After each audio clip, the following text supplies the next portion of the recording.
নমস্কার বন্ধুরা, আপনাদের সবাইকে ফোর সন্ধ্যা চক্রবর্তী অফিসিয়াল চ্যানেলে স্বাগত। আশা করছি আপনারা সবাই খুব ভালো আছেন। আমিও খুব ভালো আছি। চলে এসেছি আজকে আমি নতুন একটি ভিডিও নিয়ে। আজকে নতুন একটি ভিডিওতে আপনাদের সবাইকে স্বাগত। আজকে আমি কোনো রান্নার রেসিপি শেয়ার করব না। আজকে আমি একটি কিচেন টিপস আপনাদের সাথে শেয়ার করব।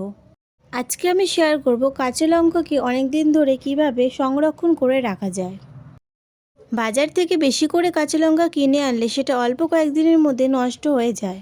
সেই কাঁচা লঙ্কাকে যাতে বেশ কয়েকদিন ধরে ঠিকভাবে রাখা যায় সেটা আমি আপনাদের সাথে শেয়ার করব। চলুন বেশি দেরি না করে ভিডিওটা শুরু করা যাক। এখানে আমি 250 গ্রাম কাঁচা লঙ্কা নিয়ে নিয়েছি। শুধুমাত্র দেখানোর জন্যই, আপনারা কিন্তু এখানে বেশি পরিমাণে লঙ্কা নিতে পারেন। প্রথমে আমি কাঁচা লঙ্কাগুলোর বোটা ছাড়িয়ে নিচ্ছি। বাজার থেকে কাঁচা লঙ্কা কেনার সময় দেখে নেবেন যাতে কাঁচা লঙ্কাগুলো টাটকা হয়। টাটকা কাঁচা লঙ্কা না হলে লঙ্কা বেশি দিন ভালো থাকবে না। এর মধ্যে যদি কোনো পচা কিংবা খারাপ লঙ্কা থাকে সেটাও কিন্তু ফেলে দেব। কেনার সময় লঙ্কাকে ভালো করে দেখে নিই, তারপরে কিনবেন। অনেকেরই লঙ্কা ধরলে হাতে জ্বালা করতে পারে, তো আপনারা সেক্ষেত্রে এখানে গ্লাভস পরেও লঙ্কার বটুগুলো ছাড়িয়ে নিতে পারেন। বাজারে যখন অল্প দামে কাঁচা লঙ্কা পাওয়া যায় তখনই বেশি করে কিনে নিয়ে সেটা সংরক্ষণ করে রাখলে অনেক দিন ধরেই খাওয়া যায়।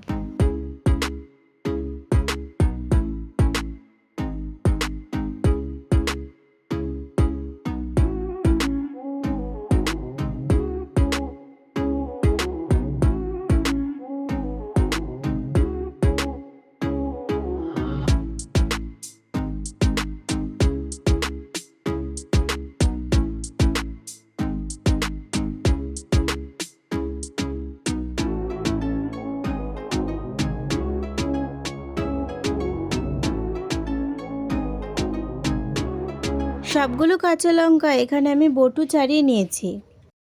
এরপর একটি টিস্যু পেপার নিয়ে নেব এবং লঙ্কাগুলোকে ভালো করে আমি এখানে মুছে নেব, যাতে লঙ্কার গায়ে ধুলো বালি বা জল না থাকে। জল থাকলে কিন্তু হবে না, সেটা ভালো করে মুছে নিতে হবে। আপনাদের বাড়িতে যদি টিস্যু পেপার না থেকে থাকে তাহলে আপনারা এখানে কিন্তু কাপড় ব্যবহারও করতে পারেন। ঘরে থাকা পরিষ্কার সুতির কাপড় এখানে আপনারা ব্যবহার করতে পারেন। লঙ্কাগুলোকে ভালো করে মুছে নেওয়া হয়ে গেছে। এরপর এখানে আমি একটি প্লাস্টিকের বাটি নিয়ে নিয়েছি।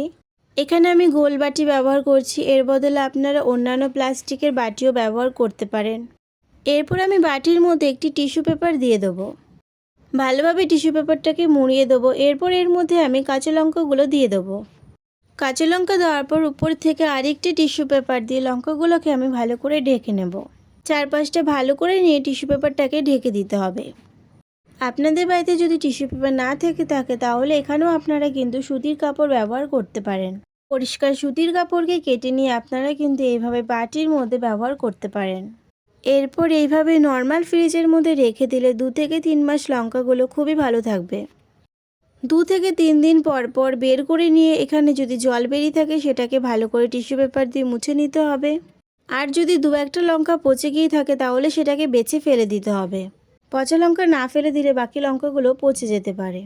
এইভাবে আপনার ফ্রিজের মধ্যে লঙ্কাগুলো রেখে 2 থেকে 3 মাস আপনারা অনায়াসে ব্যবহার করতে পারেন।